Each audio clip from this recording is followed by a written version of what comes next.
In our headlines on this Monday afternoon, May 27th, here in South Korea. President Yoon Suk-yeol is playing host to Japanese Prime Minister Fumio Kishida and Chinese Premier Li Qiang here in capital Seoul for the first trilateral talks in over 4 years. And against the backdrop of this regional summit, North Korea informs neighboring Japan of its plans to launch a satellite into space between now and June 4th, in clear violation of UN Security Council resolutions. Meanwhile, back here in capital Seoul, an annual singing competition among college students stages a comeback after 12 years, with the latest event taking place by the Han River this past weekend. We begin with details of the trilateral meeting among South Korea, Japan and China that ended a while ago here in Seoul with a press conference led by President Yoon Suk-yeol. Our correspondent Kim Do-yeon is standing by live with the latest at the Yongsan Presidential Office. Do-yeon, welcome. Do start us off then. Sunny, that's right. Just a few moments ago, President Yoon Suk-yeol, Japanese Prime Minister Fumio Kishida and Chinese Premier Li Qiang wrapped up their first three-way discussion at the former presidential office at Cheongwade and stood in front of the press together. President Yoon Suk-yeol, as the host of the 9th summit of its kind, said it paved the way for strengthening their cooperation, especially in people-to-people and economic exchanges. Take a listen. 우리는 2030년까지 연간 인적 교류 4천만 명을 달성하기 위해 노력하면서 특히 미래 세대 간 교류를 적극 추진해 나아가기로 하였습니다. 또한 2025년과 2026년을 한일 중 문화 교류의 해로 지정하여 인적, 문화적 교류를 더욱 활성화해 나아가기로 하였습니다. The three also agreed cooperation beyond just the three countries, but also with the ASEAN countries and others to promote co-prosperity. In addition, they also noted the importance of maintaining close communication and continuing efforts to hold summits. Cooperation in tech, aging demographics, and finance were also discussed. Lastly, it seems like talks will resume for a free trade agreement between South Korea, Japan, and China. Right, Do-yeon, there was also quite a bit of speculation about North Korea being addressed during the trilateral meeting. What was exchanged about the regime? You're right, North Korea was going to be one of the key areas of focus. Now, President Yoon emphasized that all three members at the summit were part of the UN Security Council, so they need to work together to promote peace and denuclearization of the Korean Peninsula. Take a listen. 한일 중 3국 공통의 핵심 이익인 영내 평화와 안정을 보장하기 위해서는 궁극적으로 자유롭고 평화로운 통일 한반도를 실현한다는 목표 아래 UN 안보리 결의를 충실히 이행하면서 북한의 비핵화를 위해 노력하는 것이 중요합니다. Prime Minister Kishida as well called on North Korea to halt the announced launch of military satellite by early June and said the three leaders largely agreed on denuclearization. We then reaffirmed that the denuclearization of North Korea and the stability of the Korean Peninsula are of vital and mutual interest to our three countries. He also called on Yoon and Lee to help in resolving the Japanese citizen abduction issue with North Korea. In the meantime, the Chinese premier, representing a country with ties to Pyongyang, refrained from directly mentioning North Korea, but largely agreed that on making efforts to maintain peace. China consistently supports the promotion of peace and stability on the Korean Peninsula and advocates for a political resolution to the peninsula's issues. We believe that the relevant parties should exercise restraint and prevent the situation from worsening and becoming more complex. Meanwhile, Do-yeon, I hear that there was also a business summit among the leaders. That's right, Sunny. The leaders were joined by business leaders of the three countries for a summit. The event was held in the Korea Chamber of Commerce building in Seoul, and it was co-hosted by the Korea Chamber of Commerce, the Japan Business Federation, and the China Council for the promotion of international trade. Speaking there, Yoon said that the governments and businesses of the three countries should work together to further invigorate regional trade and investment based on mutual respect and trust while tackling global issues together. In the meantime, the next host nation is Japan, and the three nations agreed to make efforts to make the next summit happen. That's all for now. Back to you, Sunny. All right, and thank you for that coverage on the trilateral talks among South Korea, Japan and China here in Seoul on this Monday. Now, prior to Monday's trilateral talks, President Yoon Suk-yeol sat down separately with Chinese Premier Li Qiang on Sunday and agreed to launch talks on diplomacy and defense and to resume dialogue on free trade. Our senior correspondent Oh Soo-young reports. South Korea and China will form a new security dialogue and resume free trade agreement negotiations, signalling a major move to thaw their frosty diplomatic relations. This came as South Korean President Yoon Suk-yeol met with Chinese Premier Li Qiang on Sunday, a day before their trilateral summit with Japanese Prime Minister Fumio Kishida. Seoul's Principal Deputy National Security Advisor Kim Tae-ho said Yoon and Lee agreed to establish a new high-level diplomatic and security dialogue in a 2+2 format of defense and foreign affairs officials. The inaugural session is scheduled for mid-June. The two sides also decided to resume Phase 2 negotiations on the South Korea-China Free Trade Agreement. The discussions will aim to expand the trade of goods to include sectors such as culture, tourism and legal services. The two sides are also set to launch an export control dialogue to strengthen supply chain cooperation and revive an investment cooperation committee after 13 years. Yoon and Lee further agreed to bolster people-to-people exchanges and jointly address transnational crimes such as drug trafficking, fraud and illegal gambling. The range of agreements to strengthen communication and cooperation follows months-long tension between the two countries, which largely began after Beijing in 2016 rolled out economic measures to punish South Korean businesses over Seoul's decision to deploy a US missile defense system to deter North Korea's growing nuclear and missile capabilities. In recent months, Beijing has also slammed Seoul and Tokyo as they strengthen their relations and trilateral cooperation with the United States in not only security but also supply chains and cutting-edge technologies. Yoon and Lee agreed on the need for mutual respect and communication to improve their bilateral ties.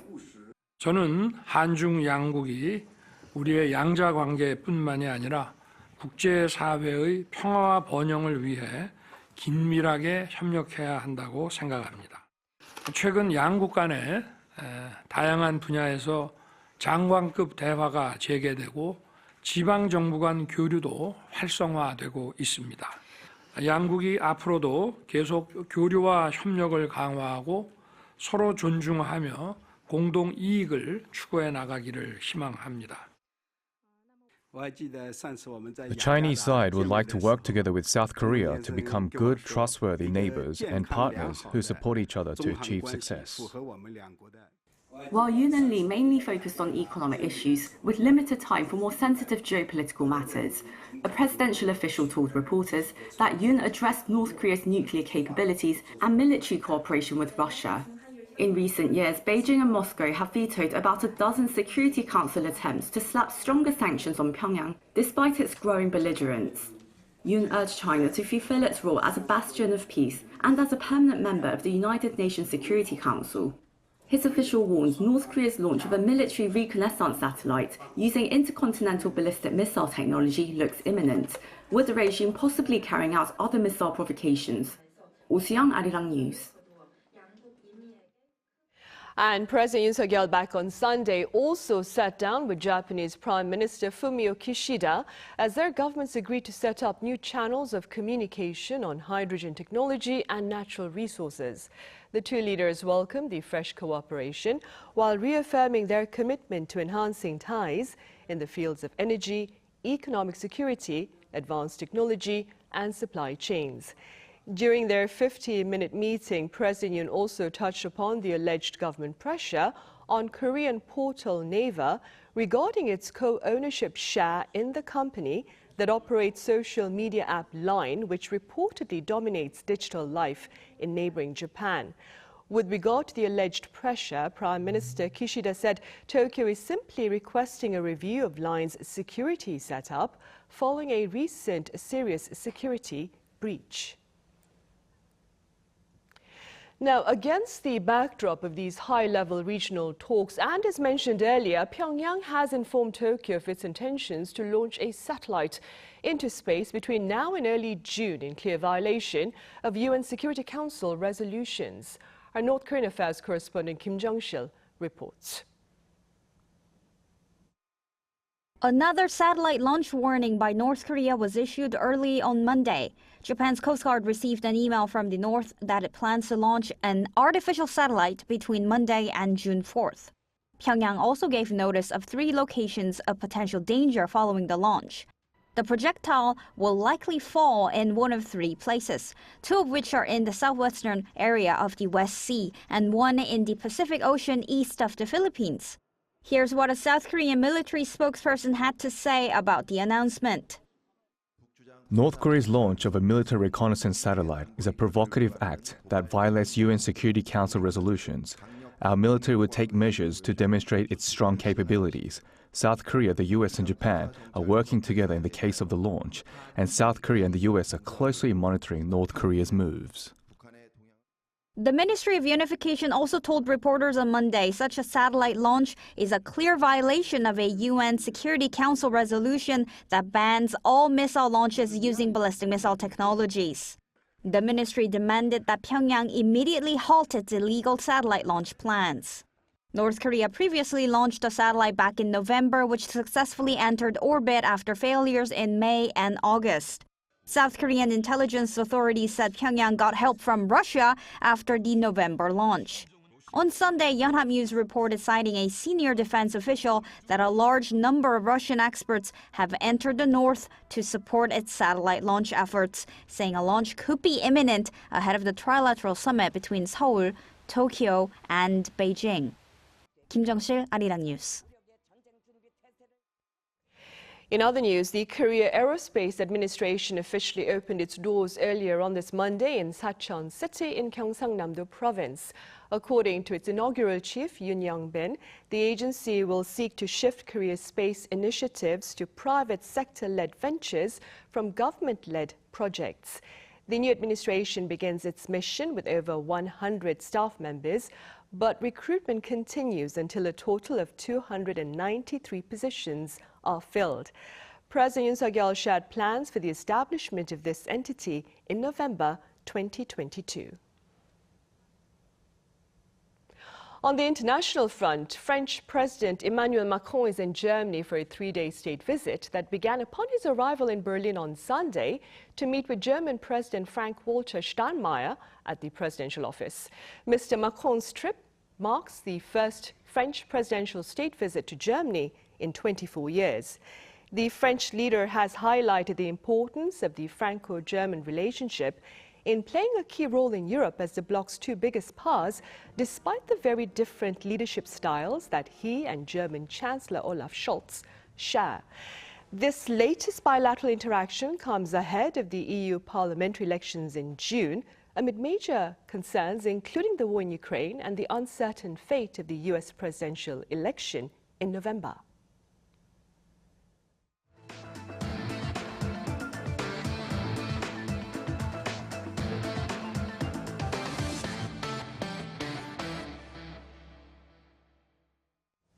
Food prices continue to rise faster than disposable income here in Korea, rendering common activities like grocery shopping and dining out expensive ventures. Our Lee Seung-jae has more. Whether it be dining out or grocery shopping, food prices have continued to rise for 7 straight quarters.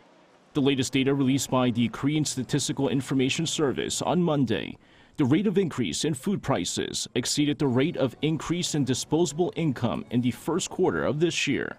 The price of dining out rose by 3.8% on year in Q1 of 2024, while the price of processed foods rose 2.2% compared to the same quarter last year. In comparison, the average monthly disposable income of all households in the first quarter of this year was 4,046,000 won, or around $2,960, up only 1.4% compared to the same period last year. Disposable income is money that can be used for consumption or savings after paying interest and taxes. Among a total of 39 restaurant food items on record, the price of hamburgers rose the highest in the first quarter of this year, jumping 6.4%. That was followed by bibimbap at 6.2%, kimbap at 6%, and naengmyeon, or cold noodles, at 5.9%. Among 73 processed foods on record, sugar saw the highest jump in prices at 20.1%, with salt closely behind at 20%. Prices of agricultural products saw further jumps, up 10.4%. In particular, price of apples rose 71.9%, while pears rose 63.1%. The increase in apple prices in the first quarter was the highest on a quarterly basis since related statistics were first compiled in 1975. Unfortunately for consumers, food prices will continue to increase for the time being. Data also showed that the price of dining out and processed foods have been steadily increasing in the second quarter as well. Lee Seung-jae, Arirang News. Meanwhile, an annual singing competition for college students stages a comeback after 12 years here in Seoul, and it took place by the Han River this past weekend. Our Park Gon-woo was there. Around 20,000 people have gathered at Yeouido Hangang Park in central Seoul. They're here for the 2024 Hangang Campus Song Festival, which aims to revive the popular college song contest that was held for 35 years from 1977 until 2012.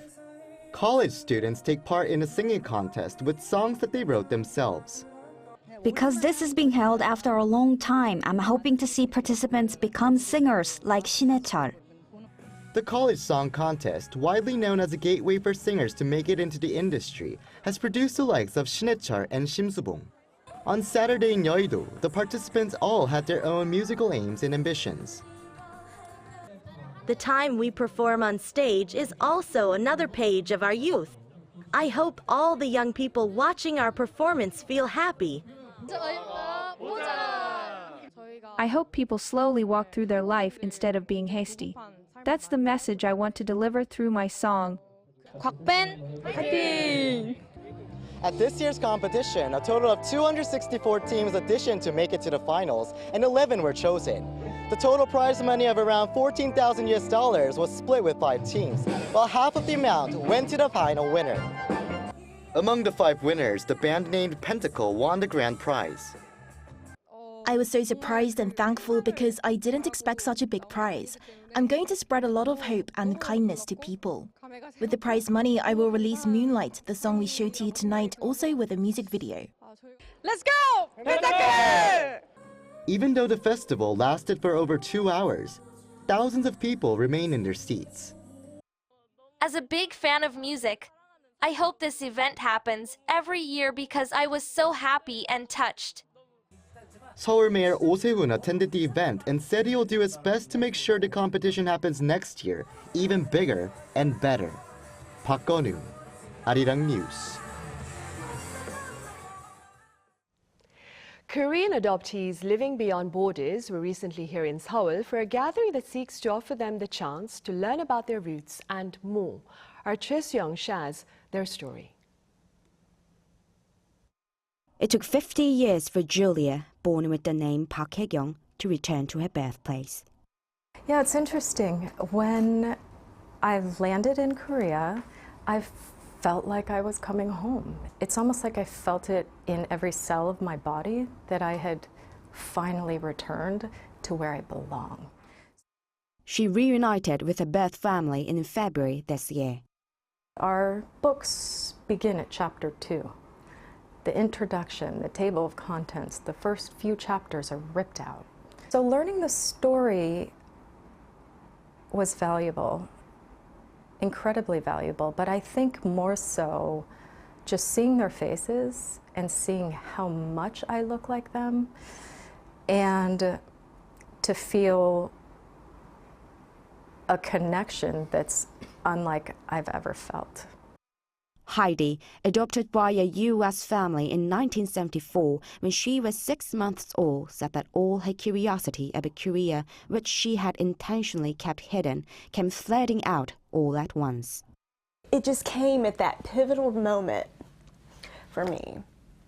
And as I was becoming a big fan of BTS, and I was starting to try to learn the language, everything kind of coincided. And it was that switch turned in, and I wanted to know all the stuff. It's this discovery of this other piece of who I am, and to be able to embrace that is very meaningful. From Tuesday to Friday, the 2024 Overseas Korean Adoptees Gathering was held in Seoul by South Korea's Overseas Korean Agency. 96 people from 15 countries were invited to share their experiences as Korean adoptees. The agency stated that the adoptees should be treated as overseas Koreans, not just as adoptees. Adoptee is unquestionably an overseas Korean and eligible for support from their homeland. The Overseas Koreans Agency aims to strengthen ties with adoptees worldwide in Korea. The agency will continue to promote gatherings like this conference to strengthen networks among overseas Koreans. Julia Hangang said that this gathering was very important in finding out her identity as Korean. I would like to see us moving forward in this gathering to really establish a network globally with other adopted Korean organizations, while also building a relationship with the Overseas Koreans Agency and just feeling more connected to this country, our homeland, you know, the place of our origin. During the conference, adoptees had the opportunity to experience Korean culture with their families, deepening their understanding of the country. Adoptees visiting Korea experienced the cultural heritage of their birth country at the Korean Folk Village, a living museum featuring Korea's traditional lifestyles and performances. The agency noted that adoptees' children are the ones who are actually embracing Korean culture more with their parents. Sophia, who loves K-pop and attended the conference with her mother, who was adopted by a Norwegian family, expressed feeling a genuine, familiar connection to Korean culture. It was almost like there was a part of me that was empty, but I didn't really know until I kind of stepped off the plane. And I felt like this is another part of me that I have to kind of reconnect with. And she was actually the one pushing me a bit. So it's been like a common journey for us to try and connect more with Korean culture and language. The Overseas Koreans Agency will help these adoptees not only in finding their birth family, but also in embracing their identity as overseas Koreans and passing down their heritage to future generations. Sacheon, Arirang News.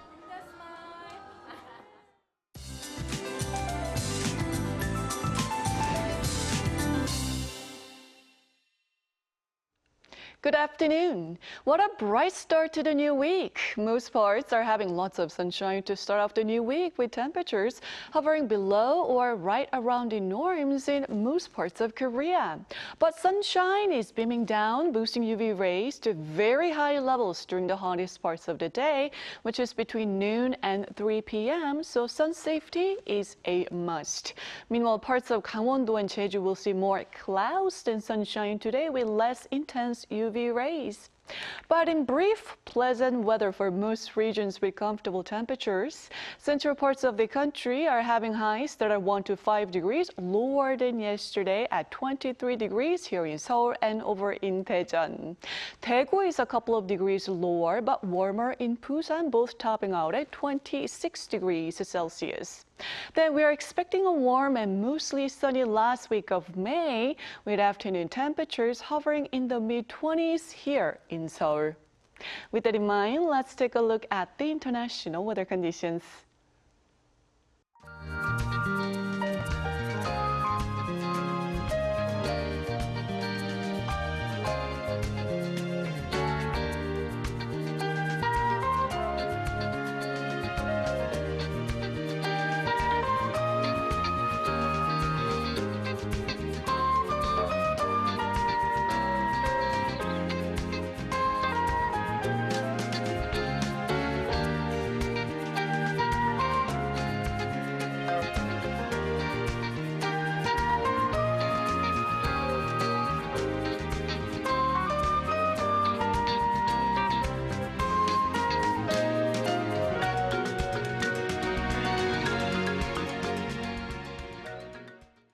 Right, and those are the headlines at this hour here in Korea. Coming up next is our daily panel session, so do stay with us.